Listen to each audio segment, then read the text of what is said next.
Welcome back, everyone, to week 3 of the Victory Road World Cup qualifiers. We're back here, me and Rich. We're just going to be going through another game of Pokemon. This time, we're going to be looking into Group D, the group featuring United States, Chile, New Zealand, and Vietnam. So this will be a really cool match to check out. I'm excited to get back into it. I mean, obviously, United States doing pretty well, which is cool as well. So just got to throw a little knot in there. But yeah, no, it'll be really cool to see, obviously, how one of the matches in the group is going.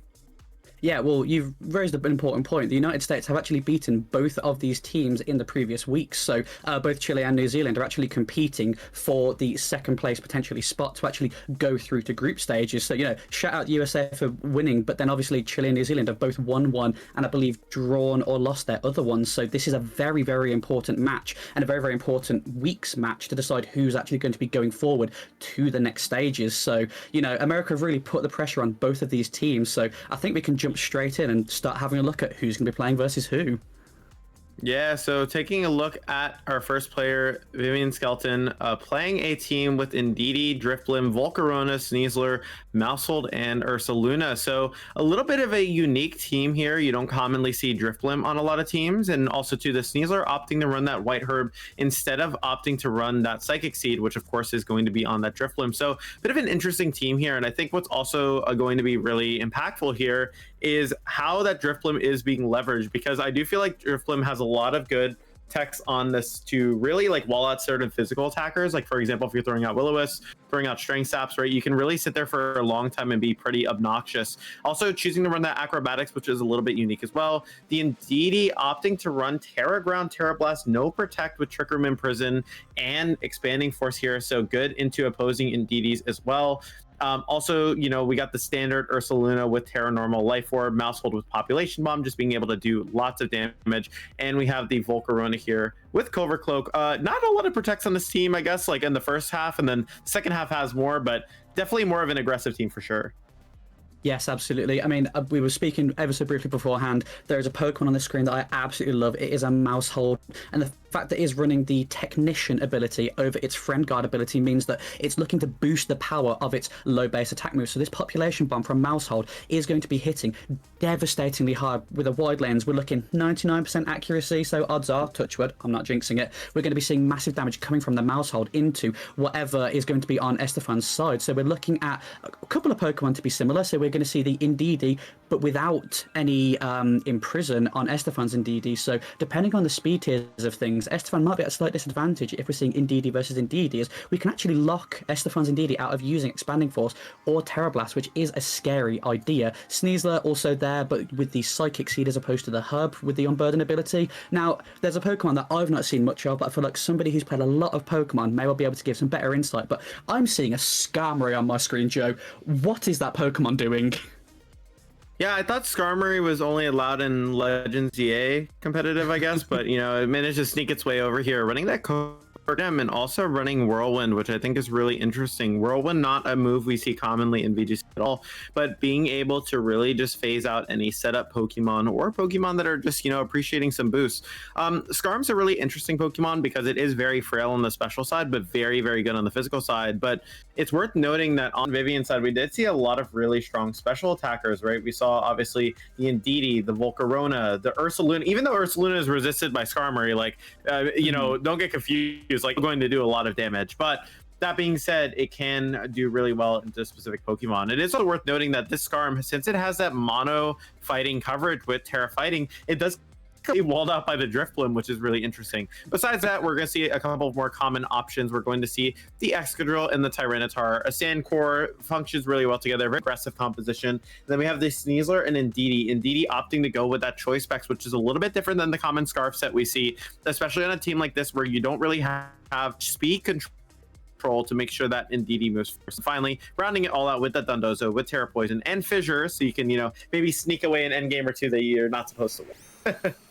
Gosh, I am not looking forward to seeing that, but what I am looking forward to seeing is each trainer's lead. So we are seeing Tyranitar and Excadrill coming out from Estephan's side, and Vivien sending out the Indeedee and the Drifblim. So immediately we're going to see some sand start getting launched around into the air, getting into everybody's eyes. It's just coarse and rough, and it just gets everywhere. Psychic Surge then blasting out, which will then enable Drifblim's Psychic Seed to trigger, so allowing its Unburden ability to increase its speed. So we have a very, very speedy Excadrill getting boosted by the sound of the Sand Rush, but a very, very speedy Drifblim that's also able to pressure Will-O-Wisps onto 2 physical attacking Pokemon. And we get a little sneak peek looking at Vivien's side of play. We are going to see the Will-O-Wisp be clicked. I couldn't quite catch what they was going into as they were going very, very quickly, but we're seeing that immediate threat that you highlighted during team preview. Drifblim can be very passive, but being able to just absolutely hinder Estephan's physical attack output is going to be really, really beneficial, as actually Estephan has 5 Pokemon that potentially hit physically, so that could be quite a lot of benefit. I do feel like an interesting part of this turn 1 is even though you are able to get that Will-O-Wisp down, the main concern would be taking too much damage on this Drifblim immediately, right? So even though you are committing this Terror Ground to the Indeedee, you are just going to get that. It's just going to get flinched immediately, which is now going to allow this Tyranitar, if it wants to pick up this KO cleanly without Drifblim doing anything here. We are going to see the Terra Blast bring the Excadrill down to its sash, but I don't know if you're that happy. The Drifblim didn't get to do the main thing it wanted to, which was throw out that Will-O-Wisp. We are going to see Rock Slide come out here, but it will miss, and it misses on the Drifblim. So Drifblim being saved a little bit, but also, you know, you did get flinched, so I feel like it kind of balances out.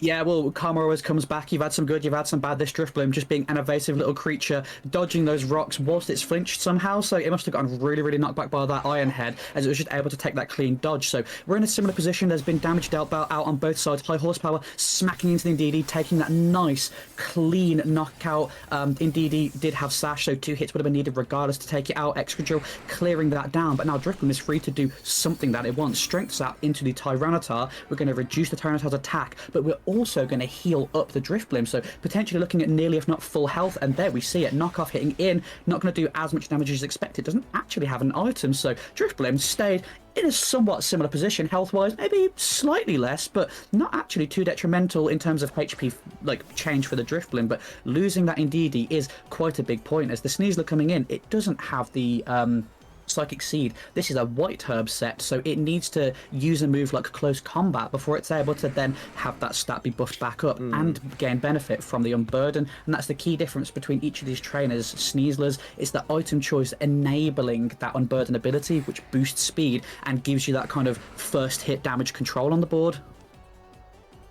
I think the more important thing to highlight here too is just like, even though you have the Sneasler with that white herb, the Excadrill is still going to be faster at the moment because there's no Tailwind up, right? So even though Drifblim got that Strength up and was able to weaken the Tyranitar, you just kind of have a board like you're not really able to output that much. The Drifblim, unfortunately, falling into the trap of, again, being that passive option. Not to mention, it could potentially be in range of Iron Head plus Sandchip as well. We are going to see the Dondozo opt to switch in from the Tyranitar. Tyranitar probably could have still played aggressive here, because even though you are pressuring a close combat, if a high horsepower from X just goes in, it could be fine. But we do see the Drifblim is able to survive. It is going to go for a Tailwind here. I do think Sandchip should be able to pick up this Drifblim from here, though. So Drifblim, unfortunately, not really getting to shine too much, just kind of getting flinched turn 1, getting that Strength Sap off, getting a Tailwind, and then just going down, right? So not really beating the passive allegations, I guess, in this one. Unfortunately, not in this case. And with Vivien losing the Drifblim as well, they're actually now down to their final 2 Pokemon. So we are going to see Sneasler able to deal, extremely large amounts of damage, and then the Ursaluna. So we have 2 Pokemon which have potential for massive amounts of damage, but Estephan's potentially able to play a bit more of a slow kind of passive game. They've still got a lot of Pokemon, a very, very healthy Pokemon about the place. So this could potentially turn to a game of, we're just going to take it slow, we're going to work things through. And as long as you don't get a close combat off on the Sneasler, you're not going to be able to keep speed control as much as you want. Excadrill going for a protect, reading the close combat or just an attack even into it, keeping it on the board for 1 turn longer, reading the Sneasler, going for that close combat, and it says, not today, little friends. So now we're playing the game of, are we going to see some Fissures or some Yawns coming out from Dondozo as it tanks a Blood Moon, but not as well as I was expecting. Gosh, that's a lot of damage. Yeah, I feel like that was just a missed opportunity to maybe double the Dondozo, right? Excadrill slot is pretty pinned here from the Sneasler, so it is likely to maybe go for that protect. Of course, there's a little bit of a risk there because Estephan could also just click high horsepower and yawn, basically say, okay, if I'm going to trade my Excadrill, at the very least I'm going to yawn off, be able to win the game. But with that yawn landing into Sneasler, it is going to make it very difficult, especially with that Tyranitar in the back to recover from here, right? Ursaluna, although it hits Tyranitar super effectively, with that Assault Vest factored in, it's going to be able to take that Earth Power pretty decently and respond with a very strong low kick, right? And if Sneasler is asleep, that means that the other partner, assuming that it's not going to be that Skarmory, should be able to deal a lot of damage to Sneasler. And even then, you still have Terra Flying, right? So just so many good options here from Estephan's side. I think playing really aggressive now, getting the Sundozo and landing the yawn down to then set up for the attacker in the back, a very like easy to use strategy, especially with the Terra being committed to that Indeedee turn 1. Blood Moon is not doing enough damage to be able to knock out the Dondozo in one hit. Yeah, so we have now seen the close combat launch into the Excadrill. It was on 1 HP anyway, but taking that knockout has now enabled the Unburden ability. So even when Tailwind does go back down, you're basically saying my Sneasler is absolutely going to be the fastest thing on the board, regardless if we've got Tailwind up or not. So that's quite nice Vivien's side of the board. But what can you really do? You're faster, but you're going to be faster to have some little Zeds coming from your head, like a little cartoon rabbit going me, me, me, me, me, me. So Sneasler is now asleep. It has to take 1 turn minimum asleep before it can then potentially start doing things on the following turns. Tyranitar coming in at the prime time, bringing Sand back up to keep chipping away Sneasler and Vivien's team. So we're going to be left with just Ursaluna being able to hit one of the Pokemon on Estephan's side of the board. Terrestrialization is going to be coming out. We want to ensure that Tyranitar is not going to be knocked out. So you highlighted perfectly earlier, Terra Flying ensures that excuse me, sorry, Earth Power from the Ursaluna is not going to be taking a knockout onto this the Tyranitar. Words are really hard today, apparently, Joe. Yeah, I do think too, the Terra Blast just being able to knock out that Sneasler is exactly what you need, especially if Skarmory's in the back. Right now, there's just going to be too many resources you need to get through on the Ursaluna side. You don't have Terra available, not that you even have a defensive Terra for fighting types.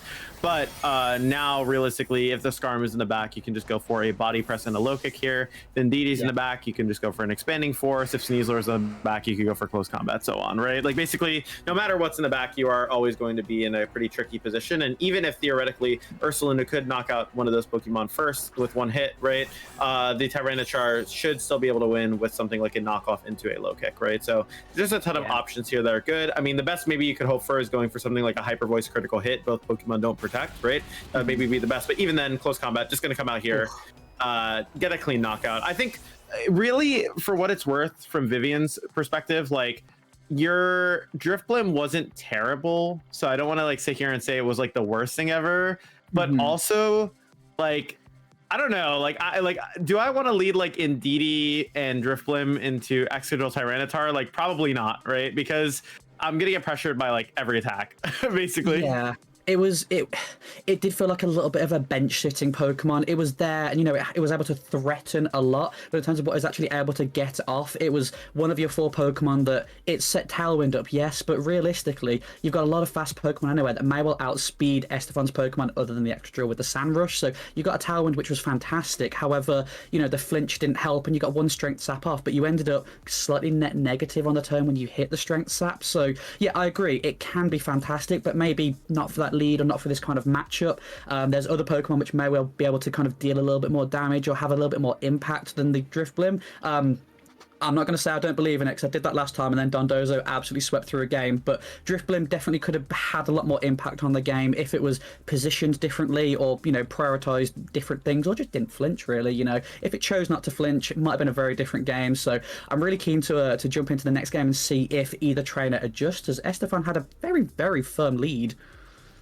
Well, I'll keep it straight honest too. I just think that Driftblim probably has to be in the lead just to try and get it. But I just think the main thing is the matchup is just so tricky, because like there's not many pieces on the team that like really deal with Excadrill Tyranitar super well. Like, I would definitely rather be in the Excadrill Tyranitar side. We are going to see the same lead. What I'd probably like to see different here is the Indeedee not committing to that Terra Ground Terra Blast immediately. Like, we saw how bad the Ursaluna's like damage output, just being able, like, just missing the KO on the Dondozo, not being able to get enough damage into the Tyranitar when the Terra Flying, right? Like, you want that Terra Normal preserved for the Ursaluna, or maybe even that Stellar Terra for the Sneasler. And I definitely think that here, if you are able to land that Will-O-Wisp into Tyranitar, will be really good, even considering a switch here. But we are going to see a slight change up with the mouse hold in the back. I'm not too sure how I feel about that, but I do think that if you're able to land this Will-O-Wisp, it will be considerably better than the first time. No, absolutely. But I'd like to highlight one thing, and again, we do have that cheeky, perspective preview, but I'm slightly concerned on the switch out. Obviously, I love mouse hold, and I think it's fantastic, but by losing the Bloodmoon Ursaluna, I feel like we've lost a lot of pressure into the Excadrill. In fact, into a lot of the team. I feel like Ursaluna was one of your best Pokemon to deal with these kinds of Pokemon, so seeing mouse hold is great for me. However, I'm wondering how Vivien's going to be able to navigate that. So we do see the Indeedee switch out, and we are going to see the Sneasler come by and say hello, as a Terastallization is also hitting the board. So we're going to see some either very aggressive or very defensive plays. The Drifblim actually going for the Terra Steel, so we're not wanting to take as much damage from the majority of the moves that Excadrill and Tyranitar can be putting out. So focusing survivability is very, very good. Sneasler taking a hit that did a lot of damage into it, but the Will-O-Wisp does connect. We're not having any Aronzang moments here, as it does connect into the Excadrill, reducing its physical attack power by quite a lot here.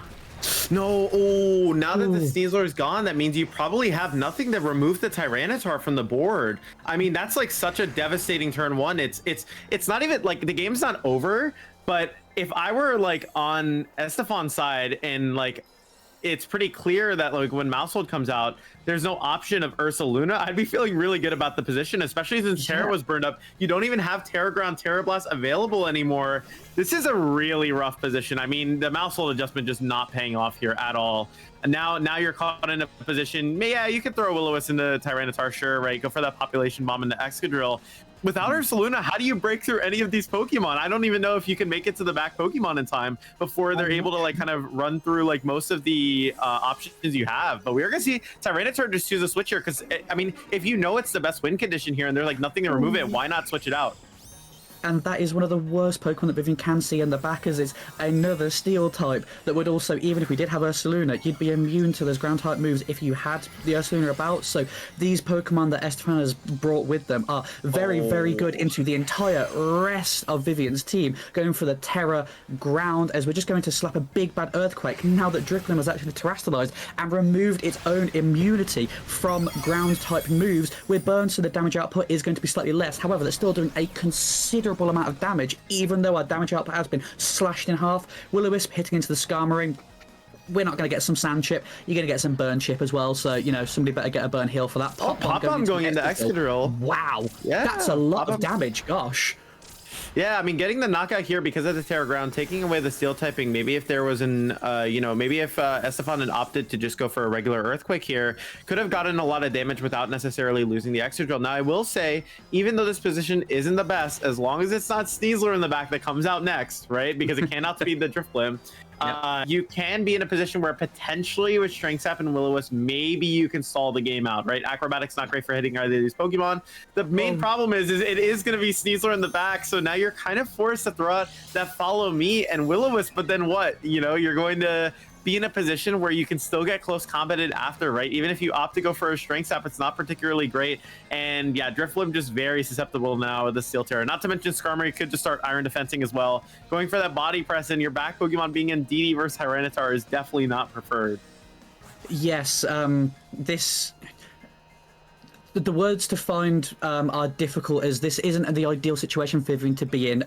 The sheer mention of this Sneasler, which does in fact have its Unburden boost active, we can just go for a massive close combat, knocking out the mouse hold, which we are going to see. I've called it word for word, and I'm really sorry if that's a curse there, but it's a very, very safe plan, a very, very beneficial thing to do, removing the mouse. You've taken away that ability to press Follow Me, leaving this Drifblim just completely susceptible to anything and everything. We do have the Body Press, which is now super effective into the Drifblim. Might not deal the most damage, but we're going to be dealing some damage rather than nothing, because pre-terastallization, Skarmory won't actually be able to touch Drifblim, so a lovely Strength Sap, bring our health straight back up and reducing the physical output of this Sneasler, but we're just going to see everything get chipped down on Vivien's side. I'm struggling to tell where this is going to go, because we could absolutely see some fantastic stall work with features of Strength Saps and Will-O-Wisps able to reduce Estephan's damage output and just really play slowly and carefully. But I'm not sure where we're looking for this. Expanding Force will probably one-hit knock out a Sneasler. If it doesn't, I'll be very surprised. So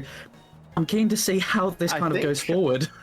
I think it's just as simple as a close combat in a Drifblim, and if Drifblim goes down, the game is essentially over, right? Like, so, Yeah. or even Throat Chop, you know, with the Sand Chip, you know, and DD going down. I mean, you are potentially risking a Drifblim stalling you, but I guess with the Iron Defense, you're still feeling pretty okay. We're gonna see an Acrobatics come out here, so trying to get just a little bit of extra chip into the Skarmory for Expanding Force to knock it out, but Skarmory just taking that just fine.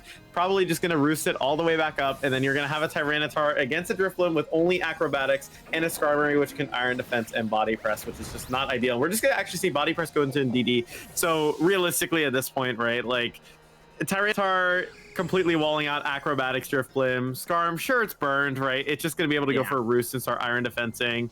Definitely not your ideal scenario. I think, to be honest, like Sneasler probably could have done like almost anything. Like if it had close combated Drifblim, it would have been fine. If it Throat Chopped or close combated into the Indeedee, it would have been fine. Like the only way this could have gone poorly is maybe if there was a critical hit on the Skarm, and even then, I still think it was probably a situation where Estephan maybe could have come back from. But you know, obviously now just being able to take the Acrobatic just fine, get a roost up, go for some damage in a Drifblim, and yeah, I mean this game is almost as good as over.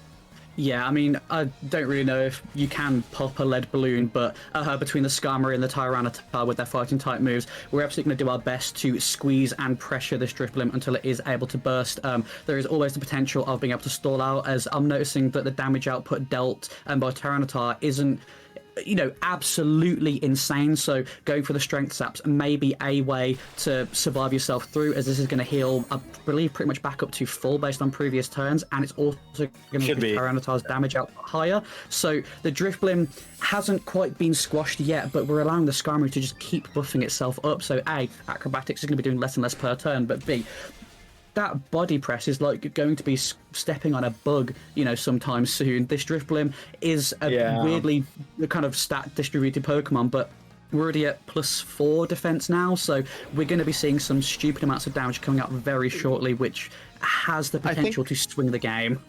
Also, too, I don't think the low kick damage is indicative of how much damage like it's going to be taking, because low kick is like based on weight, and Drifblim's really light because it's like a balloon, right? Yeah. so it's like doing no damage to it, but like I think even knock would actually potentially be stronger, like knock off into this Drifblim. That being said, though, like even with like going for low kicks, whatever, just getting some chip, like this Skarm is just going to keep setting up Iron Defenses, and then eventually like Body Press is just going to come out, and like you said, squash the bug, right? It's going to go down here, and Acrobatics, a little bit of chip, right? But I think even if we just see the roost come out here, I guess trying to guarantee the game, probably not that necessary. I think even with a crit, like it would have been fine, but you like it's just like kind of slowly getting it into range, and Body Press eventually is just going to win, probably in this next turn. Yeah, well, I suppose we're at that point in the week when both of these teams really, really want to win, so I can't blame Estephan for taking like the safest route. Yeah, you could risk it, but if it doesn't take a knockout, you know, maybe a crit can do a large amount of damage. You know, I understand it, but Vivien, seeing the writing on the wall, unfortunately, choosing to pop this balloon themselves, cancelling the battle out, and actually ending it out as a smooth 2-0 win for Estephan. So that is a win in favour of Chile.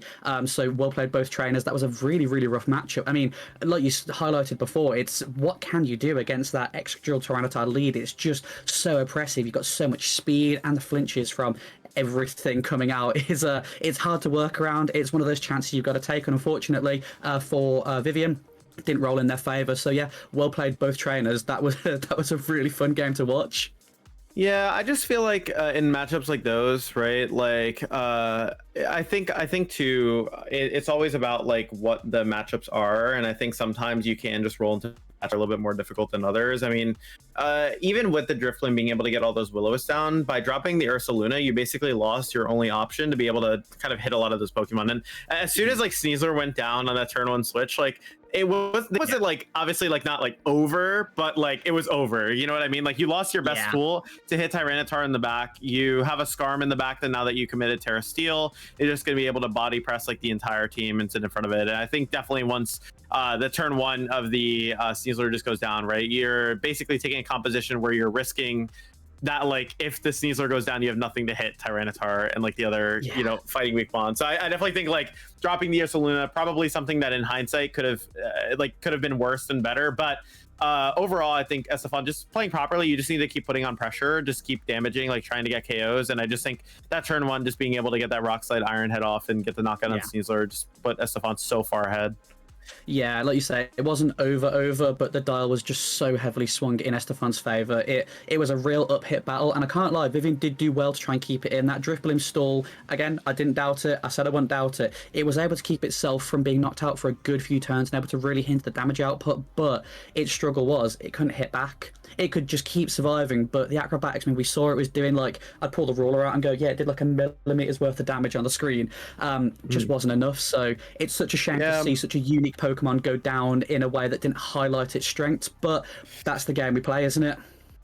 I think definitely without burning Terra Steel on it turn 1, it could have been a little bit different if you throw the Will-O-Wisp into the Tyranitar maybe, and then you start like stalling with Strength Sap, right? But I mean, hey, sometimes you bring the Q Pokemon, it doesn't work out. You know what I mean? Other times you bring it and it's like the best Pokemon ever. It's just kind of how it is in World Cup for sure. But you know, obviously, well played to both players, and yeah, I mean, just a very big week. I mean, I'm sure Chile is very happy to be getting that win. But yeah, we'll be getting into our next match soon. We're going to be taking a short break, and we'll see you guys soon. See ya.